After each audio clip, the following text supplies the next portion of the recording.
Ladies and gentlemen, thank you for coming to another wonderful edition of Wild Zone Film. I almost said wonderful issue of Wild Zone Film because today we're going to discuss some comic book movies.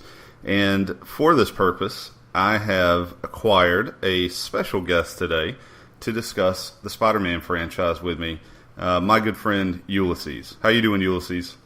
I'm doing great. I'm excited about this conversation. Yeah, just for a little bit of background, Ulysses here, and I used to be on a podcast, the Dead Air podcast, and it was an unpublished episode of the Dead Air podcast where we actually had a debate on who was better, Spider-Man or Batman. Yeah, and I'm pretty sure I won that debate, but too bad the fans out there will never see it. I guess we'll never know who actually won that. Batman will have his time, to shine later, but for this particular podcast right now, we're going to discuss the 3 Sam Raimi films. We want to take a look at the specific 3 that he did. And we want to look at these for certain reasons, but one of the reasons that I didn't think about until doing some research for this is that Sam Raimi was the first director to actually direct all 3 of a comic book trilogy like this, because X-Men, Bryan Singer only did 2, and then Batman, Tim Burton only did 2. So he was the first one to actually accomplish directing all 3 in that trilogy.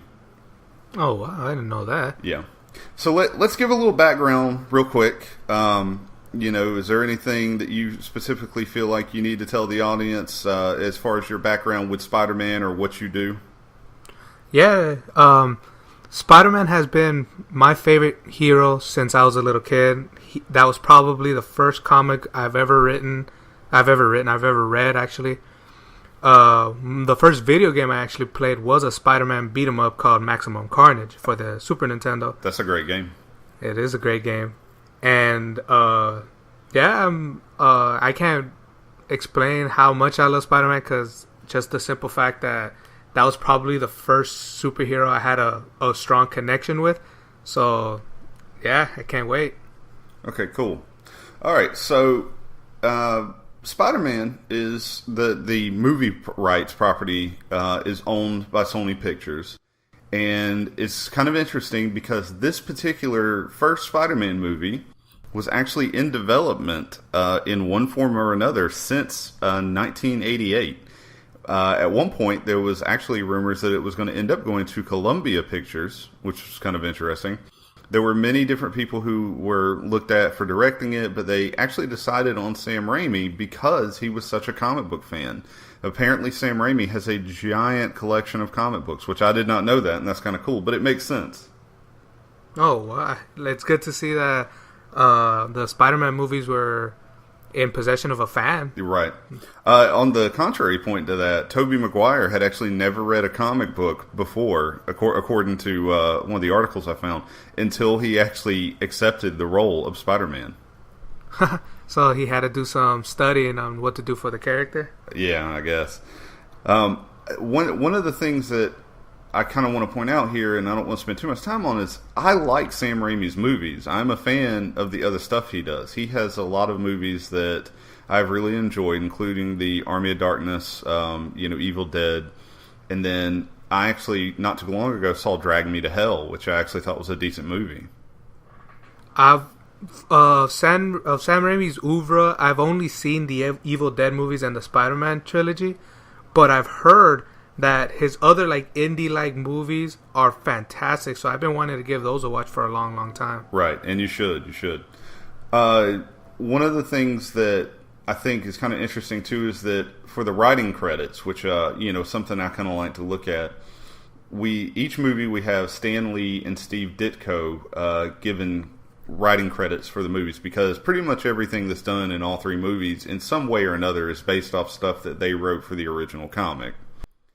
But the first movie, which came out in 2002, all of these movies were rated PG-13, by the way, even though I found it kind of interesting that they had to doctor some of the footage for the first and third one to keep it with that PG-13 rating, which I would have never thought that it was in danger of becoming an R, but apparently, and this is Sam Raimi, so I guess this shouldn't surprise anybody, but the amount of blood apparently almost caused them an R rating. Oh, what? Yeah. I didn't see that much blood in the movie. Apparently in the first movie, and by the way, if you've never seen the 3 Spider-Man movies that we're talking about, you should go ahead and understand that there are going to be a lot of spoilers, because to discuss these as well as we need to, we're going to have to kind of do a little bit of spoiling. But at the end, in the final fight scene between Peter and the Green Goblin, there's a lot of blood that comes pouring out of Peter's mouth, and there's a lot of blood on his face and stuff like that. And apparently there was a lot more originally, and they had to go in and edit a little bit of it out. And at one point I know they turned some of the blood a clear liquid to look more like saliva to keep it down. Oh, I had no idea about that. That's actually entertaining. Right. So, before we start really talking about some of the details of the first one, when did you see, if you can recall, the first Spider-Man movie? I saw it opening day, the first day it came out. I actually went to 4 different screenings opening day. You went and saw this movie 4 times, all on the same day? Yes. I remember because I was in school at the time. I was 9 years old. My brother had lost a bet to me, so he took me the first time. We were supposed to come home, but we saw that there was another screening after that one, and I was just like, come on, let's go again. So we saw it again. I went to school. When I got out of school, my buddies wanted to watch it, and we saw it 2 more times. Hey, interesting. Okay. I like this movie, we'll get to that in a second, but I don't know if I would have sat through it 4 times. I saw it through the four times, and on the 4th time, I acted like if I've never seen the movie before. Well, hey, you know what? That just proves how much of a true Spider-Man fan you are, I guess. Yeah. So, something that I have defended this movie before. A lot of people have negative things to say about certain aspects of this movie, and for the longest time, I had really kind of, stood by it and thought this was probably one of the best Spider-Man movies out there. And we're not going to talk much about the Amazing Spider-Man movies today, because I think that's a topic left for another day and maybe too much to try to tackle in one episode.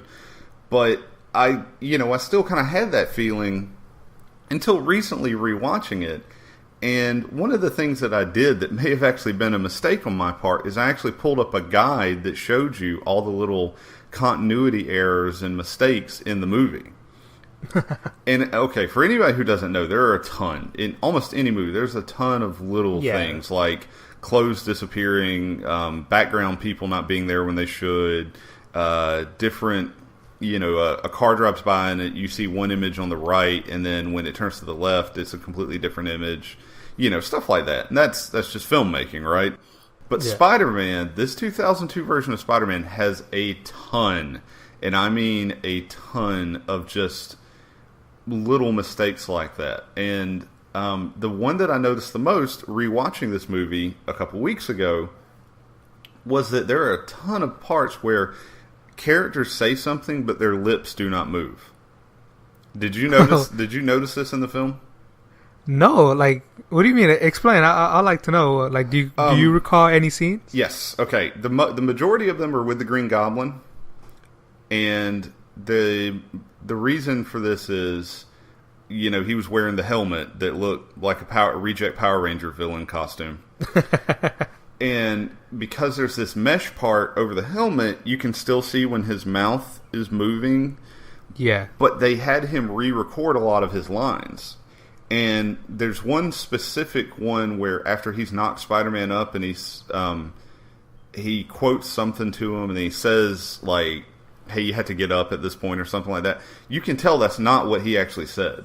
He says a completely different line there, and it's just they had him redo the voice later, so they had him change up the line. And it probably didn't look like a big deal at the time, but it's very noticeable. But there are several parts where the Green Goblin actually says something, and if you look really closely, his lips do not move at all. That's interesting. There's one part with Aunt May that I didn't notice until I read the little blog thing where she completely says something to Peter, and if you pay attention, her mouth never opens. Never opens. I gotta rewatch that. Yeah. There's a lot of stuff with Mary Jane in the famous lunchroom scene where Peter catches her tray. Yeah. There's a liquid on the floor at the beginning of that, but if you notice when Peter stands up, the liquid's gone, completely. because that's what he slipped in. But there was a bunch of these, and after this, remind me, I'll send you the list, and there is just a ton that you can find. Like one of the ones I did notice, and I probably wouldn't have noticed had I not read it. When Uncle Ben is dropping Peter off at the library, he drives up on, if you notice, it's the wrong side of the street anyway. He shouldn't have been able to get over to that side of the street, but because it's a film shoot, you know. So he gets there, and when they show the establishing shot, they switch to show the inside of the car. Well, as soon as they do, there's no way that the image that they showed originally could actually be behind them at that point. You can tell that they not only did that in a different location, but they probably shot that part on an actual sound studio, and that's why the buildings look completely different. Like, it almost looks like they switched the part of town they were in. That's funny. I didn't notice that. And I'm sorry, this is kind of a side note, but I will say there's one thing I did not notice until I was looking up stuff on this. So in that first film, I'm a big Flash Thompson fan. Okay, yes. I like what they've done with the character recently. I like his version of Venom. So the guy who plays Flash Thompson in the first movie is Joe Manganiello. Yeah. I never realized that. It's the guy, for those who don't know, he's from True Blood. He plays Alcide. He was in Magic Mike. He's been in a couple other things. He's pretty... He was in that last Arnold Schwarzenegger movie. He was. Sabotage. You're right. Forgot about that. And I just never realized that he played Flash Thompson. And the reason is that's because he has a pretty distinct accent, but he doesn't have it in this movie. Nah. He plays that typical high school bully. Right. So, talk to me for a minute. What did you think as far as an origin story? Because what we have here in the first film is Peter's origin story into becoming Spider-Man. And instead of, doing what the comics did as far as his progression of villains, they kind of sped things up and led him directly into the Green Goblin. What do you think of this movie as an origin story for Spider-Man? As an origin story, I think it was fantastic because it shows, obviously, the scene that forces him to become, not forces him, but that helps him become Spider-Man with the whole, with great power comes great responsibility scene with his Uncle Ben. It shows the tragicness of losing someone special when the guy kills Uncle Ben. And everything just came to life like perfectly. Granted, I didn't like the fact that the web came from his veins and it wasn't the mechanical web slingers thing that I prefer. Right. But in the sense of that universe and the sense of that world, it went with it. There was actually nothing wrong with it. I love the scene where he's trying to learn how to swing and he's trying to figure out what's the proper hand gesture to release the webbing. Yeah. The one thing... Which, go ahead. I'm sorry, I love that he uses two DC catchphrases when he's doing that, because he uses up, up, and away, which is Superman, and doesn't he say Shazam? Or he says something very close to that, yeah. Yeah, he says Shazam. I was like, okay, whatever. But yeah, go ahead, I'm sorry. That's fine. But the one thing I didn't like was when he was drawing out his costumes, because I don't know why, it just seems hard to believe that the Spider-Man costume, which is a very, very unique costume, for him to just come up with it on like his second try. That kind of took me out of it, but granted, that's just a little nitpick here and there. Yeah, and I didn't notice this until not this most recent time, but a while back, that a lot of the costumes that he used or that he designs were actually other superhero costumes or reject Spider-Man costumes. I thought that was kind of neat. I didn't know. Yeah. One of the things that I actually also learned, and this is kind of just a side fact, is apparently the Spider-Man series was a bad series to be an actor in if you wanted to use the bathroom. Tobey Maguire actually complained because the original two versions of the Spider-Man costume had no way for him to actually use the restroom without taking the costume completely off.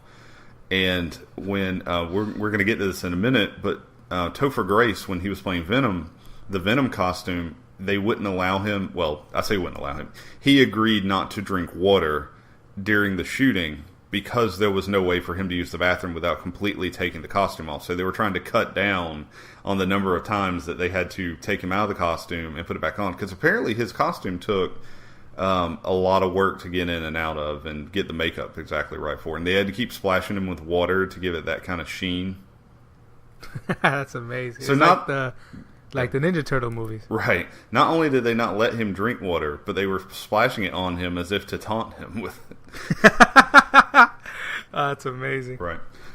So what did you think of the acting in the first movie, and specifically because we kind of have the general acting of 3 or 4 main characters through the entire 3 films, but we primarily in this one see a lot from Willem Dafoe, who was playing the titular or the Green Goblin character, who was one of Spider-Man's main enemies. What did you think about the acting in this? I thought it was a little hokey. I thought it was a little over the top. Willem Dafoe chewed the hell out of that scenery, which was, for me, was enjoyable as all could be. But James Franco did a good job as Harry. I remember first when I heard that Tobey Maguire was playing Peter Parker, I wasn't too excited. I thought there could have been probably someone better, but he turned me around for the most part.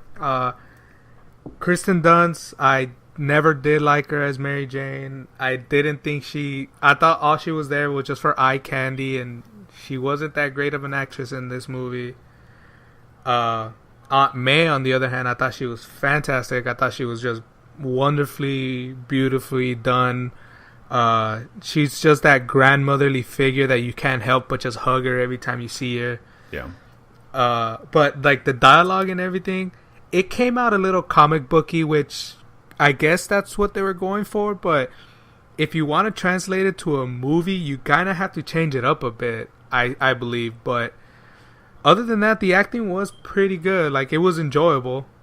Right. It's funny that you mentioned the comic booky thing, because with us just talking about Sam Raimi being a comic book guy, he was the one who decided not to use the traditional web shooters and instead use the organic ones. One, I think that cut down on a little bit of movie time where we'd have to see how Peter created these web shooters. 2, he also liked the idea that it was more organic and not a 15 or however year old kid, no matter how smart he is, created these things. But speaking of the the more comic booky style aspect of it, he also didn't like the idea. He didn't want Peter doing all the quips and jokes and stuff, jumping around while he was fighting. He just wasn't as big on that idea. See, that to me was a big negative about this movie, because I remember, as much as I love these movies, I remember walking out of every movie going, he isn't funny. Like, I don't like the fact that he wasn't funny. So, and like, okay, in the first movie, he says one joke, and it's probably the worst joke I've ever heard. When he goes like, "Oh, you're the one who's out of it, Gobby, out of your mind." That one was like probably the worst thing I've ever heard ever. Yeah, that was pretty bad. And going to the acting, I actually loved Willem Dafoe's performance in this movie. Oh yeah, it was fantastic. But what really stood out to me this time was I was paying a lot more attention to Mary Jane, because a lot of people have been comparing Mary Jane and Kirsten Dunst's performance to Emma Stone's performance as Gwen Stacy in the new movies. And something that I've kind of picked up after going back and rewatching these is that this isn't all Kirsten Dunst's fault. One, she has some pretty bad dialogue. And no matter how good of an actor you are, really bad dialogue can make you look kind of foolish on screen. Also, they really give her very little to do other than be a damsel. Like, there's parts in the newer movies where Gwen Stacy not only helps Spider-Man, but seems like she can take care of herself pretty well. In this, there's multiple points where I'm like, this would be a great chance to actually have Mary Jane do something and show that she is kind of more of an independent person. Supposedly, at least in Spider-Man 2, a lot of those scenes where she did kind of be more independent, stuff like that, were cut due to time. So I don't think this is entirely Kirsten Dunst's fault. I agree with you when you said that her dialogue was pretty bad. I get it, but I don't know. Maybe you're right. Maybe just she wasn't given any kind of writing. Maybe she really wasn't given like the ball to go run with and bring more life into the Mary Jane character. Right. But she just came out as dull and lifeless, and like you could replace her with a mannequin and you'd probably get the exact same performance. Wow. And that's pretty harsh, man. To me, she did nothing for me in this movie. It's like I felt like you could have taken away Mary Jane from this movie and lost nothing. Okay, I have to ask, just because anybody who listens to the Dead Air podcast will know that Ulysses here is the hater of all things beautiful. So, yes. Kirsten Dunst, hot, attractive, no, good Mary Jane. She's a terrible Mary Jane, god awful Mary Jane. I don't think she was perfect for that role. Kirsten Dunst, is she hot? She's attractive probably now than she was in 2002. I'll give you that. But no, I did not like her for the role. All right. Well, I will say this: comic books make horrible expectations of women, and Mary Jane is a good example of that, because she was supposed to look like the girl next door, but also be hot enough that Mary Jane, for a large majority of her comic book career, was a model. I mean, at one point she was in Paris doing modeling. So finding a girl who, fit all of these descriptions may have not been the easiest thing to do. Yeah. Want to touch on two more things really quick before we move on to the next film, and that is, since this was the first movie that we saw our new Peter Parker, and I thought it was very interesting how Tobey Maguire kind of bulked up for the role, and he went through a lot of physical training. And a lot of the people on these films, all three of them, actually did their own stunts. I was shocked to find out that Willem Dafoe did 90% of his own stunts. No way. Yeah. That's actually really surprising to me. Yeah. Now, he didn't have a lot of what you would call like high-impact stunts. He had a lot of his were like self-falls and stuff like that. But I still find that very interesting. Yes, I wouldn't be surprised if Toby did his own stunts, but to hear that Willem Dafoe did his own stunts, that's shocking. Yeah, and nobody did all of their own stunts, obviously. What was funny was apparently there's a story about how the stunt crew actually tricked Tobey Maguire into doing a stunt that they didn't tell him about, which involved him falling off of something. And I thought that was kind of interesting. I don't know if I would trust a stunt crew that tricks me into doing a stunt. Yeah. But as far as what I want to ask you is, overall, with the action, how did you like the action of the first movie? The action of the first movie, the CG was a little wonky. Granted, it's 2002, so it's not what it is today, obviously. Right.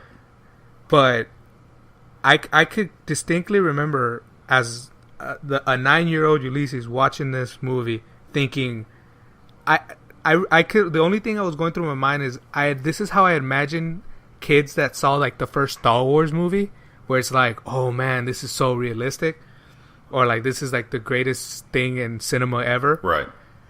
That's like the best way I could explain it. I remember as a little kid watching it, going like, wow, like there's like action movie, like Bruce Willis and Arnold Schwarzenegger have nothing on this action. Like, that's all I remember thinking, was that the scene was awesome. It was so great to see the live action costume swinging through the city, and like him hanging, doing that hang when he hangs down, when he webs down, when he's just holding it. Yeah, it was just the fights with him and Willem Dafoe was cool. I love the scene where he's in the burning building and he throws the little pumpkin spike things, and he dodges them all. Oh, the razor bats. Yeah. Yeah. That was amazing, because it slowed it down, and I just remember hitting my brother going, that's his Spidey sense, because he's slowing it down. He could tell everything. Yeah, it was amazing. That is probably actually a good instance of slow motion used well and not overdone. Yeah. Also, I'm glad you kind of mentioned a couple things there. One of the points about this big end fight scene with Willem Dafoe's character is a lot of that, for comic book fans, is directly taken from either the issue that Gwen Stacy dies or the issue after that. That whole sequence, you can tell, is kind of an homage to those issues. Plus the CGI. Let's talk about that. First of all, there was a camera system designed just to do Spider-Man's falls, so that he could fall from tops of buildings and stuff at great length. And the camera system, was at the time was very new, and it was used pretty well, in my opinion, to make that effect feel real, like you said. Yeah. The other thing is, a lot of people have criticized the special effects for this movie. And I will admit, I'm not the best person. For anyone who knows me, I'm visually impaired. And I'm not the best person to judge special effects because I have to really pay attention, really watch something closely. And I usually don't realize how bad special effects are until I watch it like on a TV at home. The big screen, they just don't stick out as much to me, save for a few especially bad ones. But I will say that in rewatching this Spider-Man movie, I noticed a lot more green screen effects and little, like we said, this movie's from 2002, but there's some stuff in there that I didn't think was as bad until rewatching it. Yeah, it was when I was doing the research for this, and I had to rewatch the 3 films. The first one, it aged okay, but the CG did not. Like, you could notice a lot of like, there's some scenes where Spider-Man looks like he has no bones, so that was kind of disturbing to watch. Yeah, some people pointed out, and I honestly did not notice this. In some scenes, there's a famous one where Mary Jane is hanging on to him. They used a mannequin, and the reason they used a mannequin was to, instead of having to set up a rig to hold 2 people's body weight, you set up a rig to hold 1 person's body weight, and then use a mannequin for Spider-Man. Well, a lot of people say it's very noticeable, and I really didn't notice it at all, but I found that kind of interesting that that's something that people picked up on. It is amazing what people will notice, like little things, just ridiculous little things. They're like, oh, this continuity error is, blatant right here. And I'm like, how did you notice that? That's not even where you're supposed to be looking in the film when that scene's going on. But speaking of CGI, one of the things I want to talk about, and I know you were a little young when this came out. You said you were 9 when Yes, I was 9 years old. Okay, well, I was not. But I remember seeing the first trailers for this, and you may or may not. The teaser trailers for this was Spider-Man breaking up a bank robbery, and these guys getting into a helicopter, and the helicopter goes in between the Twin Towers, and he webs up a giant web around the Twin Towers and catches the helicopter. Do you recall that? Yes. Actually, yes, I do. Okay. Yeah, I do. All right. Well, as most of you are aware, due to the events of 9/11, that original teaser ended up being pulled, and I understand why, and I'm not judging or anything. Trust me. That was such a cool teaser because, I definitely was younger in 2002, and I thought that was amazing. I thought that was going to be, the big just key moment, and it looked amazing. And supposedly there really was a part of the original end scene where they were actually supposed to have part of their fight swinging between the Twin Towers or something like that. And that, of course, was worked out for various reasons. This did a couple of things that I want to talk about. One, they didn't completely remove the Twin Towers. If you can look and pause the movie at certain points, you can still see them in the background. There's a very famous scene where Spider-Man is swinging towards the camera, and if you look in the reflective part of his eye lens, you can see them. They knew that those were there and left them in, kind of as their own little tribute in a way. And I agree with that. I understand that. What this also started, though, is it started a series of scenes that have pretty much been in every Spider-Man movie since then at this point, which is the scene of the kind of New York patriotism. And in the first movie, that scene is with the New Yorkers throwing trash at the Green Goblin off the side of the bridge. Yes. Yeah, and that scene was not originally in the movie until after the 9/11 stuff. So it was kind of interesting. And for those of you who don't know, this movie was actually only filmed for like 3 weeks in New York. Everything else was filmed in Los Angeles. So that's also why like some of the city parts look completely different. But that accounts for certain directorial things and scheduling things. But so my question to you is, what do you think about the kind of New York patriotism scenes that they have had throughout all 3 movies? And, was that something, especially, I guess, in your younger age, is that something you really liked or you thought was hokey or what? Before I go into that, I just want to say that that trailer with the Twin Towers and everything, I'm almost certain that was in the film, because I'm almost certain that was supposed to be Spider-Man's big reveal. Right. Because if you watch the first movie, he just kind of just shows up. Yes. And he doesn't really have a reveal. So I'm almost certain that was his big reveal. I could believe that, yeah. The whole patriotism thing.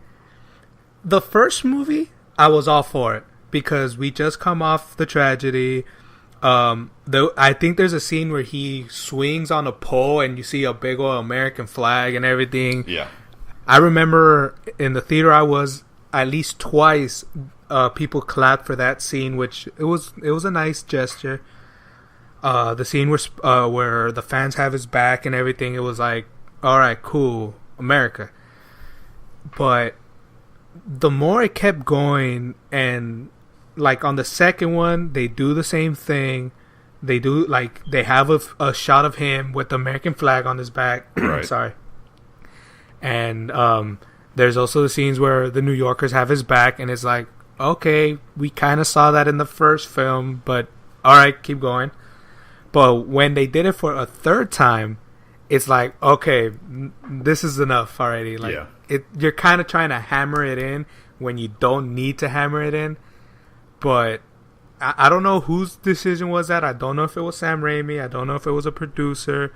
Hell, for all I know, maybe Tobey Maguire really wanted it.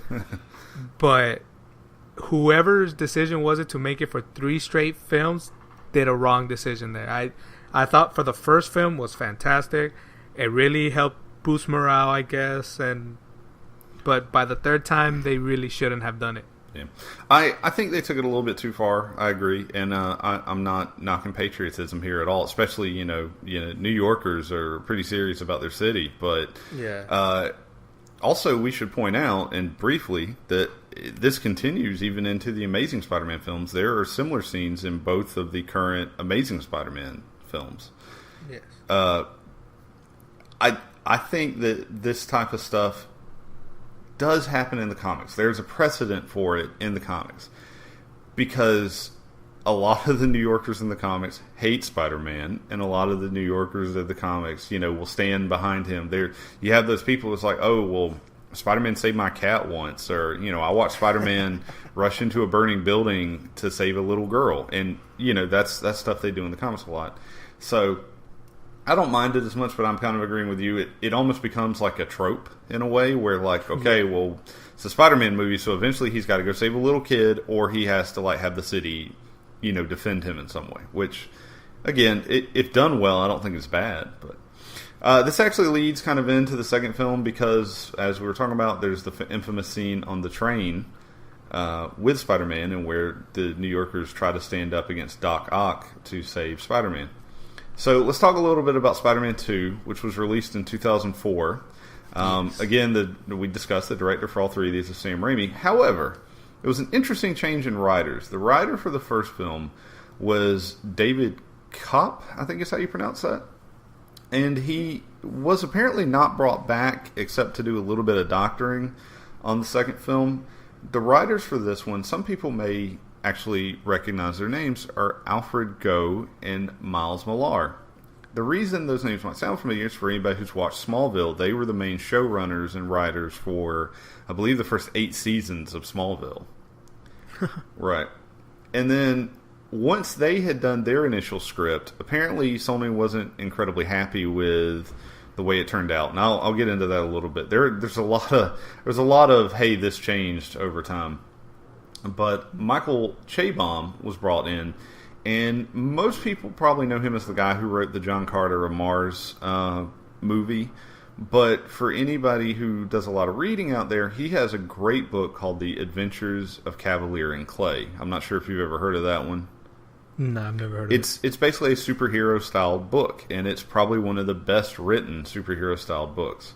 And then they also brought in Alvin Sargent, who has done a lot of other movies as well. He did The Final Treatment, but he recently did the treatment for the first Amazing Spider-Man movie. So he kind of got his feet wet with this Spider-Man movie and later went on to do a couple more. The reason I bring up all this writing stuff is because not only were there multiple script rewrites for this film, but they didn't even go with the first writer, which it's not always necessarily a bad sign. Sometimes it's scheduling. Sometimes it's just wanting to take it a different direction. But this one seems like it had a lot of, at least from the script department, had a lot of little hang-ups and troubles. However, I will say, this is my favorite Spider-Man movie of the three. Yeah, hands down. No question about it. The more and more I rewatch the first one, the more I find of the little nitpicky things I didn't like about it.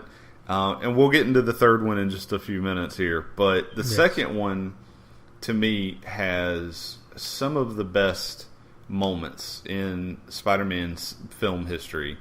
I also just really love Alfred Molina's performance as Dr. Octopus or as Otto Octavius. So, before we get too deep into this, why don't you tell me your experience with Spider-Man 2? Alright, Spider-Man 2. This one I did not see 4 times opening day. In fact, I saw it 5 times. I distinctly remember seeing it 5 different times. And the funniest all thing on the same day. You're telling me you saw this movie 5 times all on the same day? Yes. All right. I spent close to half a day just watching nothing but Spider-Man on screen.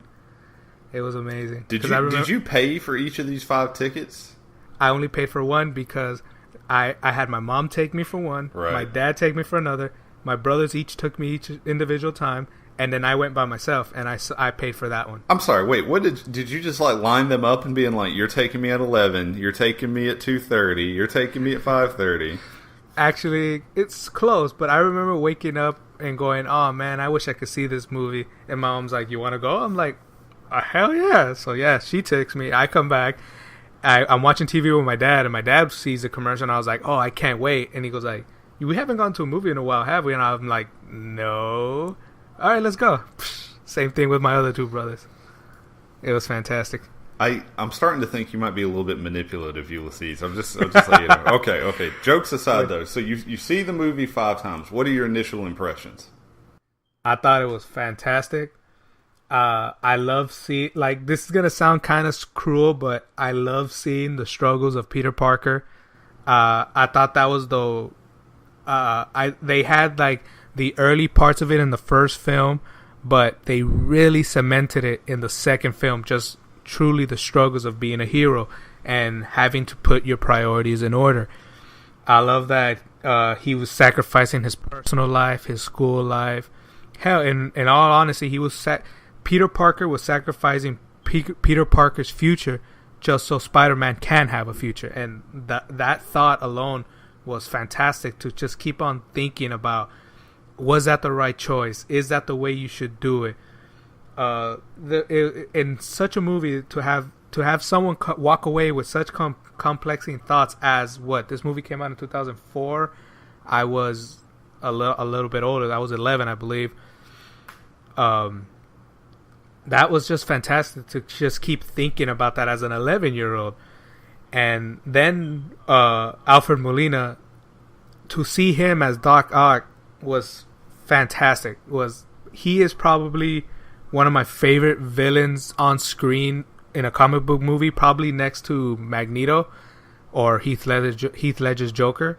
But to see him be just a despicable human being, to be so in love with his work, and he's willing to do anything he can to do his work, and for it to tragically fail, and his experiment, his obsession was the reason why his wife died, and to see him like see deeper and deeper into darkness was just fantastic to watch on screen. It was, and I agree. Well, the first movie, the theme was fatherhood and fathers and sons, really. You had Norman Osborn and Harry Osborn, of course, who had the big father-son dynamic going on, and then you had Uncle Ben and Peter. And the idea was kind of a nurture thing, showing how these different levels of nurture shape the person that the child, the son, becomes. Whereas in this movie, the theme really, as you kind of hit the nail right on the head, is about sacrifice and responsibility.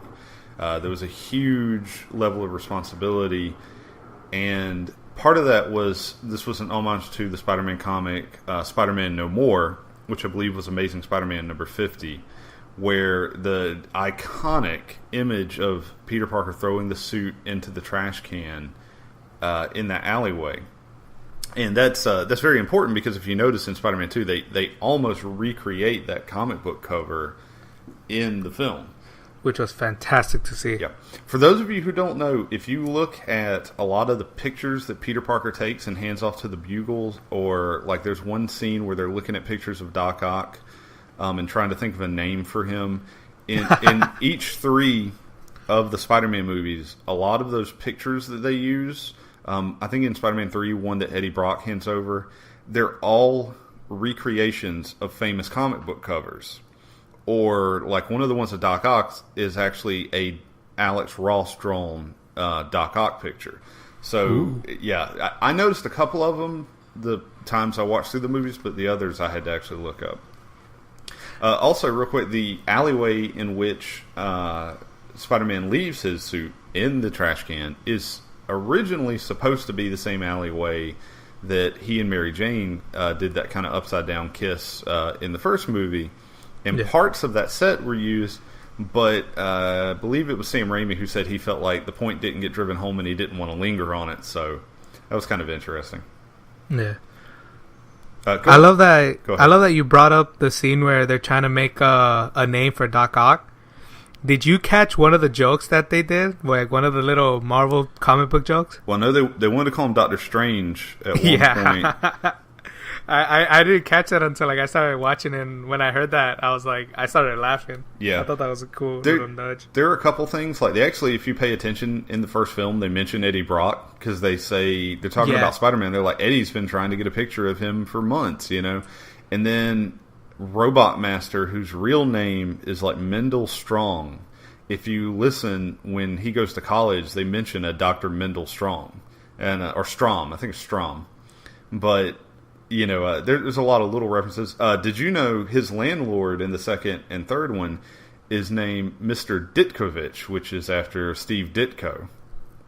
Oh, that's cool. Yeah. I love when they pay homage. Yeah. Also, just an interesting point since we're on this, Spider-Man No More was actually the original title for Spider-Man 2. They used some focus groups talking about different titles and stuff. There was another title, which I'm really glad they didn't go with, called Spider-Man Lives. But in the end, they decided to keep it simple and, stick with this. Yeah, it's probably for the better. Right. Part of the original thing I was talking about with the script being so kind of messed up in the beginning is the original script. There were 2 versions of the original script that were submitted. One had Black Cat and the Lizard as the bad guys instead of Doc Ock, which could be interesting, but I'm kind of glad we got what we got. I think it worked out better.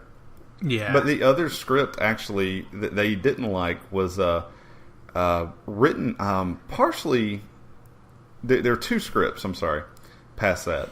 One was written by James Cameron. I don't know much about that script except that part of the reason they turned it down was apparently it was a lot darker and more violent. And 2, the other one actually had Doc Ock being about Peter's age, and it was going to be a love triangle between him, Mary Jane, and Peter Parker, and Dr. Octopus. But Sam Raimi did not want to go with another love triangle because they had kind of already done that with Harry and the other 2. So, and I'm glad they didn't. I think that would have been a bad idea. Yeah, I'm so glad they didn't. Right. And also, just lastly, I don't like to harp too much on what could have been, but I remember when this movie came out, before Molina was announced, and I'm really glad they went with Molina. He's a comic book fan. He's always he gets so many nice remarks as being one of the coolest guys to work with. He actually prefers not to do his own stunts, even if he can, just because he thinks it's taking away work from actual stunt people, stuff like that. He just seems like a really cool guy. He is also a comic book fan. He actually was one of the ones who came up to them and said, hey, look, if y'all were still casting for this role, he was a big fan of the character. So I think that helped. He also had a lot of input on the way Doc Ock looked with the goggles and the kind of his build. He lost a bunch of weight for the movie because he wanted to look like I believe he said it was a 50s fighter, like a boxer. But I remember one of the rumored announcements that David Duchovny, who was one of my favorite actors from the X-Files, was originally one of the first people they were in talks with to actually play Dr. Octopus. And the one I didn't know about was apparently they had originally approached Robert De Niro to do it. And I think that would have been a very interesting. I don't know. I'm not saying it would have worked, but okay. So Ulysses, I would like you to take a moment and tell me what you liked and didn't like about Spider-Man 2.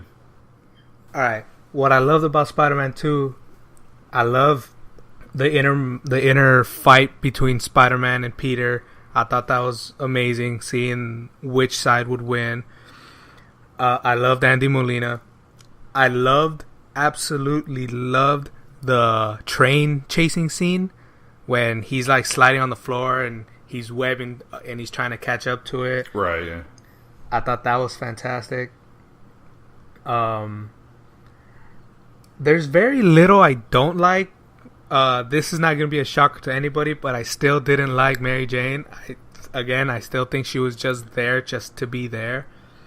Yeah. And there's one scene that I noticed, and we'll get more into it when we talk about the third film, but there's a scene where it's the scene where Harry asked Doc Ock to bring on Spider-Man. Mm-hmm. Harry reveals Spider-Man and he notices that's Peter.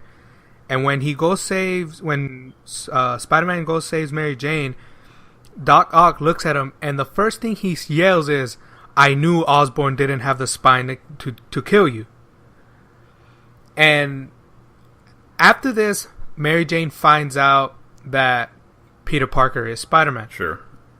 But in the third film, she goes and talks to Harry like nothing. She was in the room when he yells, "Osborn didn't have the guts to kill you." So she would have known that Harry tried to kill Peter at one point. And they just wiped their hands of it like if nothing happened. That to me, I'm still linger on that thought. Like, that's the only thing I didn't like about the second film. Like, are they just not going to address the fact that she just blatantly heard that one of her best friends tried to kill the other one? You know, that's a very good point, and this is a good point to bring up, that a lot of stuff was cut from the script due to time. There were a lot more establishing scenes originally to show why Harry hated Spider-Man even more, why Harry was so depressed because of certain things.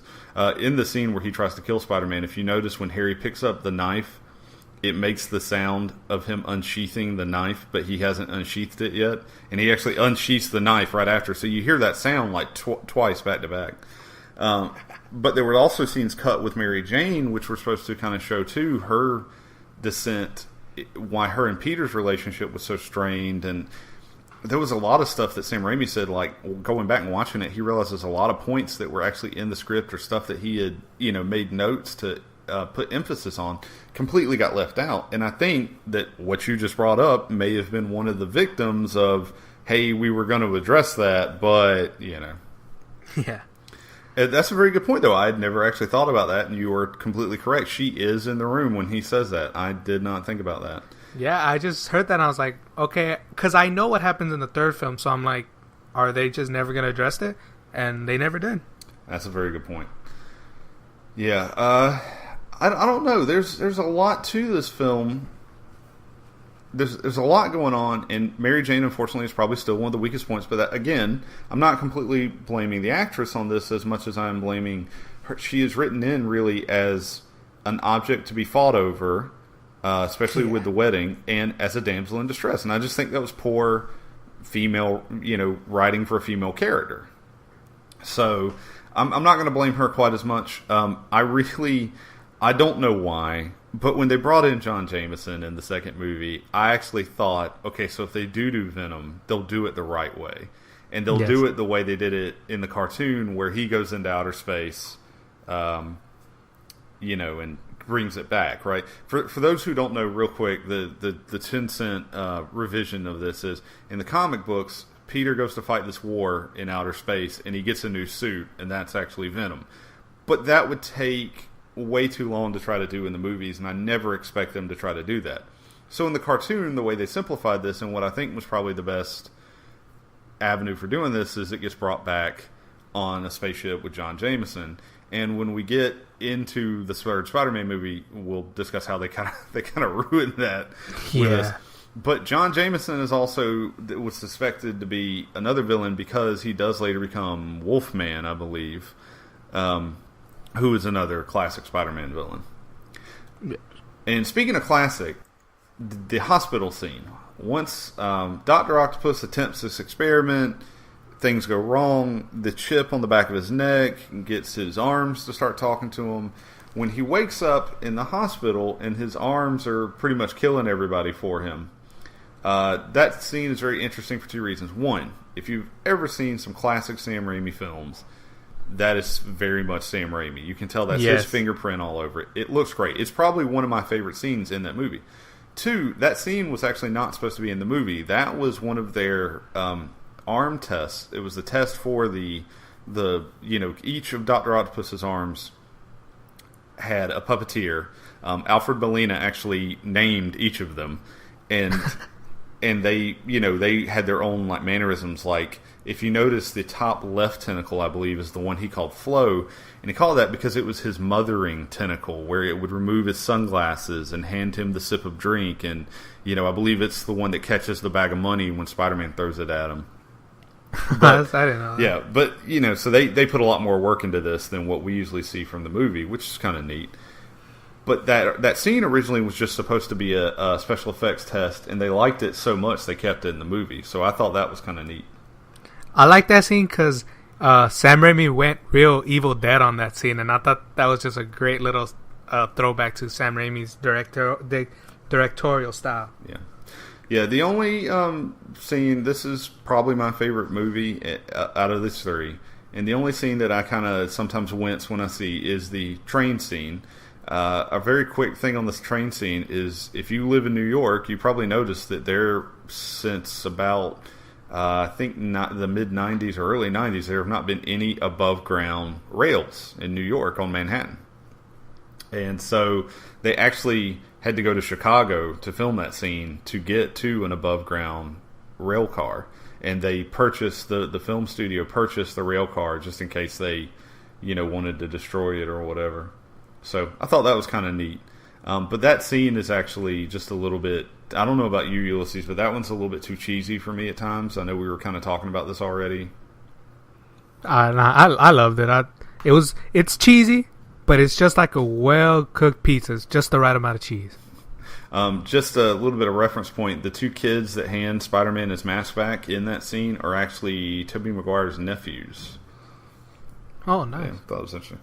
All right, so we need to stay on track here, and that means getting into Spider-Man 3, which is not a happy... Do we have to? We do have to. That's not a happy thought for me, but I don't think I want to say too much more about Spider-Man 2, just because out of all three of these, if you've never seen any of these films, go watch Spider-Man 2.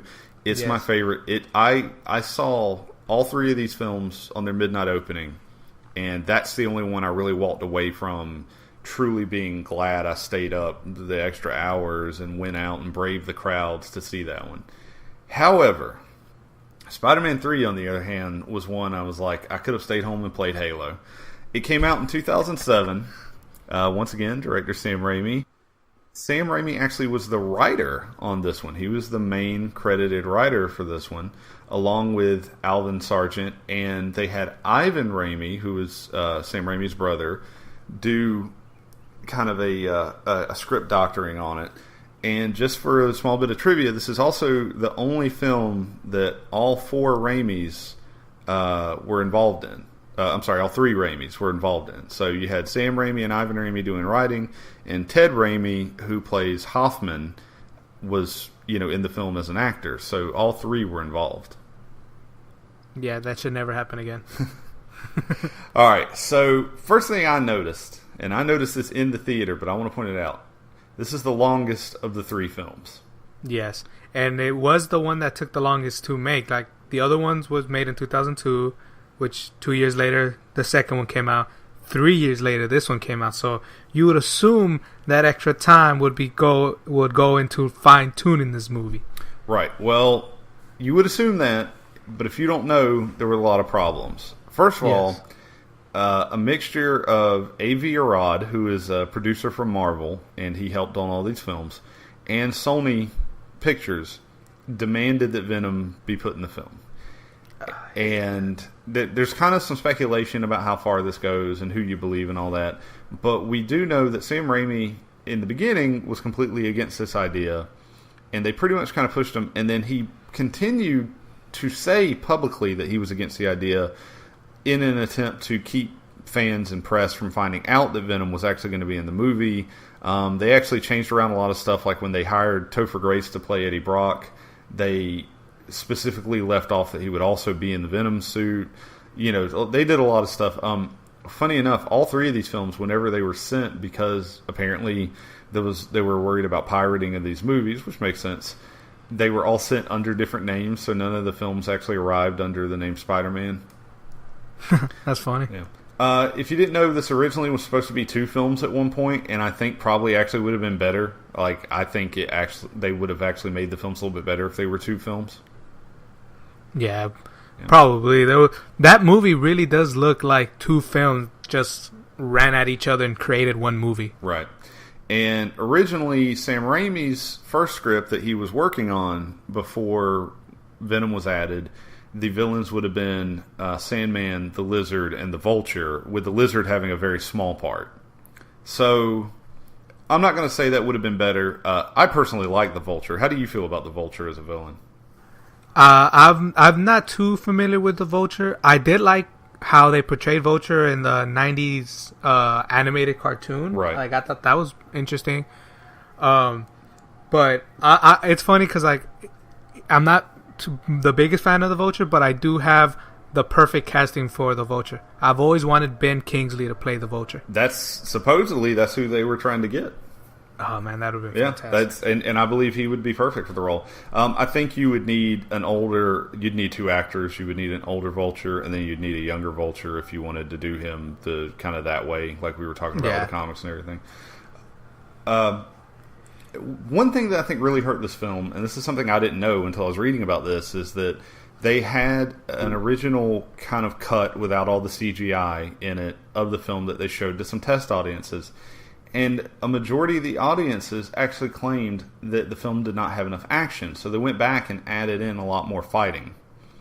Again, I can't say this for sure because I'm not trying to predict what could have been here, but I think that probably actually hurt the film a little bit too. Yeah, I don't know. This movie just came off as just a huge cluster ball. It didn't look like it was very well organized. The pacing was off. I don't know. There's a lot of issues with this movie. That's true. I agree. So, what were your initial thoughts when you saw this movie? Okay, I saw the first movie 4 times. Right. I saw the second movie 5 times. This movie, I only saw it once. I saw it once. I couldn't take it. I thought the dance scene was... I was this close to walking out of the theater when the dance scene came out. I'm like, this is not Spider-Man. Like this is Chicago. I started like I remember almost yelling like nothing but a profanity laced rant for probably 5 minutes if it wasn't for the fact that my friend was right there going like, just relax, it's gonna get better, and it never got better. I completely hated the casting of Topher Grace. Topher Grace, he might be a decent actor, he might be a good guy for all I know, but I never wanted him as Eddie Brock. My dream actor to play Eddie Brock has always been David Boreanaz from Angel and Bones. Okay, sure. I've always thought he would have been a perfect Eddie Brock, the muscle-headed guy who went through the cancer, who started building up his body just so he could like fight the cancer and everything. I thought he would have been perfect. I did, in fact, though, I really did enjoy the scene at the church. That's one thing I'll give this movie. That scene I thought was pretty well done.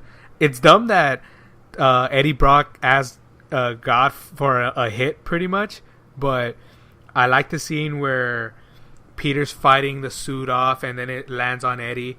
The one scene I wish they would have done, and I know it's in the comics, but the scene that I loved it more when it was portrayed in the animated cartoon, the scene where the Venom suit and the Spider-Man suit are fighting over Peter. Right, sure. I thought if that scene would have been on film, oh man, I thought it would have been fantastic.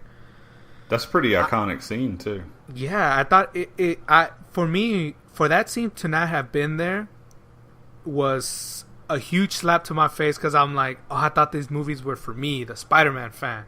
But for that scene not to have been in this movie was such a huge letdown.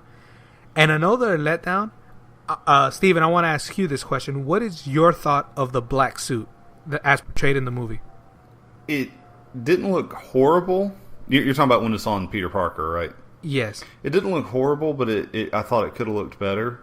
And they needed way more time to do stuff with that to show what the black suit was actually doing and how it was affecting Peter, how much stronger it was. You know, there was just a lot that they were able to do in the comics because they had multiple issues that again, I go back to, I think they should have stuck with their original idea and had this been 2 films. Yeah, to me, that suit just came off as lazy because it is just pretty much the Spider-Man suit colored black. Yeah. I wish they would have continued the slickness, that it was just one living organism. That I love that in the cartoon it was able to change his clothing and everything. They never showed that on screen. And I don't know, I'm such a huge fan of Venom. Venom is probably my favorite villain of the Spider-Man universe. And I get Sam Raimi didn't want to put him on screen, which at that point Sam Raimi earned my respect. I put my faith in his hands, and I'm like, if you don't want Venom, then I'm happy with Venom not being in the movie. Sure. And in all honesty, Thomas Hayden Church as Sandman was fantastic. He was amazing as Sandman. I didn't like the whole thing with him being part of the killing of Uncle Ben. That to me was a little. Does. No one likes that part. Yeah, it was a little bit of embarrassment, but his portrayal of Sandman was perfect. It was he was intimidating, and when he tried to come off as a sympathetic figure, I felt at least sympathy for the man. Like, he was trying to do everything for his kid. I see that. I respect that. If it would have just been Sandman, because for the most part, the first film just had the one villain. The second movie had just the one villain. If they would have continued this one and would have just had the one villain, and that villain would have been Sandman.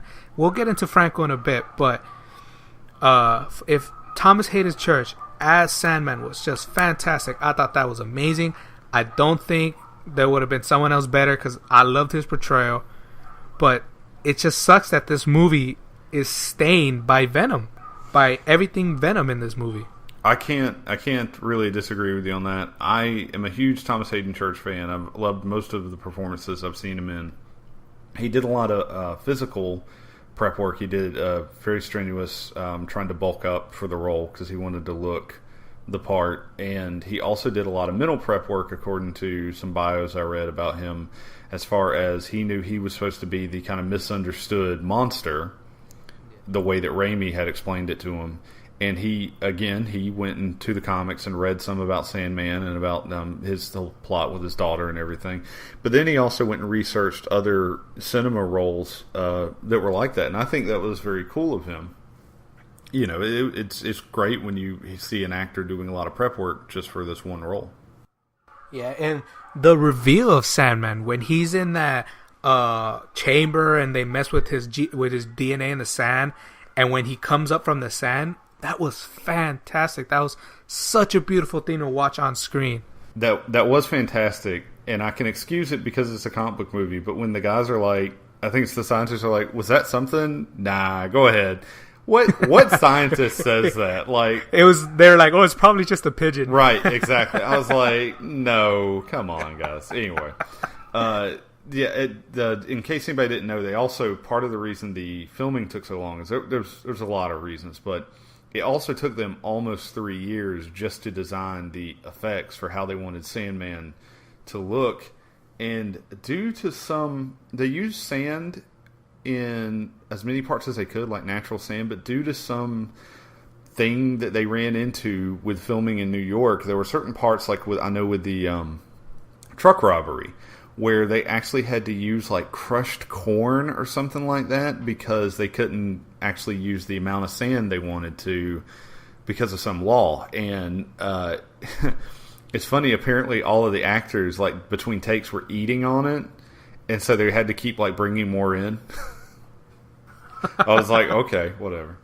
We're about to be out of time here, Ulysses, but do you have any closing thoughts kind of on Spider-Man 3 or the series as a whole that you'd really like to share?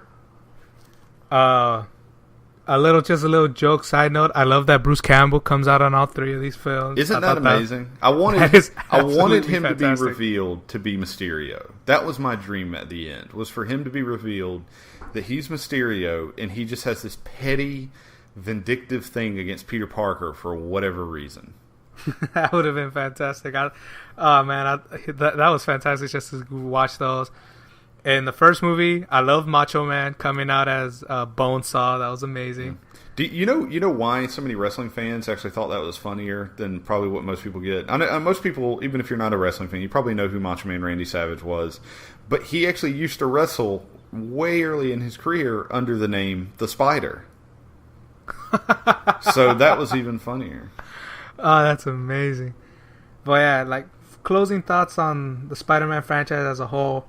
I love the movies, even though the third one was something different. I loved it as a Spider-Man fan. I love seeing my favorite character in live action on the screen. Tobey Maguire, keep having a mask on that guy, because when he makes facial features, he just looks very, very odd. Like the scene with him stopping the train, his face just turns into something from like the Muppets. But just to see my favorite character on the screen, swinging, all the iconic images that I'll see on the comic books of him swinging through New York, using his web. If he would have just made more jokes, this isn't my favorite trilogy of all time.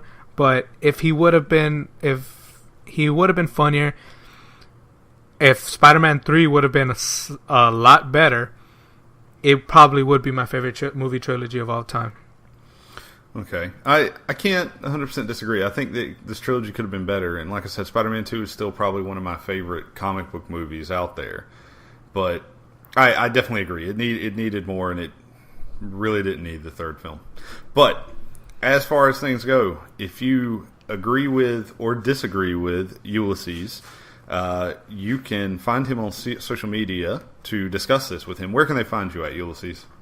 You can look me up on Twitter at WiiCho. That's WII_CHO_. Yep, and Ulysses, I can tell you from personal experience, is pretty active on there, so don't hesitate to hit him up if you have any Spider-Man questions or want to talk to him about these movies. You can find me on Twitter as well, at Stephen Wilds, or you can look up my YouTube channel. It's YouTube username Serenity Spain. And this has been a pretty awesome episode for Wilds on Film. I want to thank Ulysses for joining us. Yeah, thank you for having me. All right. I can't wait to do it again. No problem. And until next time, guys, this has been Wilds on Film, and we'll see you around.